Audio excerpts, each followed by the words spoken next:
If one took a close look at the Burmese feminine image, I think one would notice a certain dichotomy.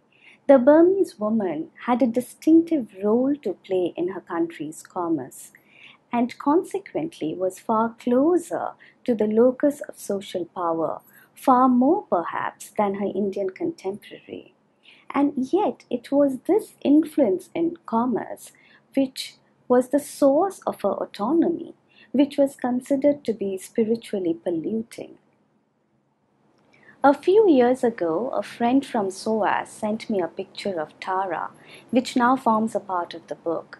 The picture of Tara, the female bodhisattva from the Mahayana tradition, was actually the turning point in my research. It had been drawn by Aung San Suu Kyi in the early 1980s, when in all probability she was taking a course with SOAS in preparation for a PhD. And it set me wondering that what had she been actually thinking when she made the painting. And it was only subsequently that I embarked on a journey of discovering what the female voice of Myanmar had actually been expressing over the years. I write about four women: Kin Myochit, Lududorma, Mathida, and Aung San Suu Kyi. And initially, the decision to choose these women as representative voices was more of an instinctual one. But with time, I've been drawn to their literary styles and their individual philosophy. Kin Myochit writes with a remarkable dry humor. Under Dorma's pen, Myanmar comes alive in a myriad colorful details.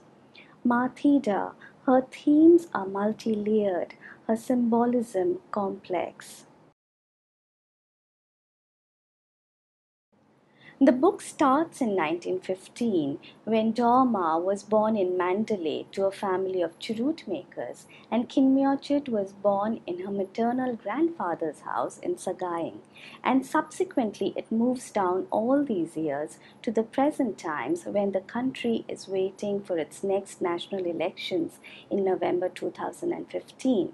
Interestingly enough, the four stories come together during the democracy movement of 1988. Language is a major barrier because to truly understand any of these authors, one needs to read their Burmese writing. Besides, the state-run libraries of Myanmar are not always easily accessible, and some of the archival material have been lost over time. Private collections, as well as unpublished manuscripts archived in other countries, came to my help. It is very interesting how the four stories overlap and flow into each other. Dorma and Kinmyochit went to the University of Rangoon a mere couple of years away from each other, and yet they came away with very different learnings. Kinmyochit was perhaps one of the first women authors to write about gender sensitivities, while Dorma, who had faced the wrath of UNO's socialist government because of the deemed leftist views of her Ludu press, would be vocal about the post-1948 political scenario. Mathida, on the other hand, born in 1966, would write extensively about the psychological impact of the regime. And at the end comes Aung San Suu Kyi, whose philosophy seems to draw on the experiences of these other three women. It is very interesting to join the connecting lines. I think the book needs to be purchased because of the wide range of sources which have been used. Some of the sources are unpublished, some of it, though published, has remained unexamined, and it ranges from personal correspondence to formal political editorials. In conclusion, the female voice of Myanmar traces four individual journeys.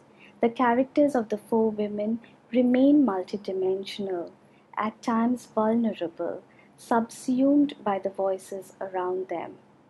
And yet their thoughts and responses during the course of their journey provide a critical window to the political, social, sometimes even spiritual evolution of their nation.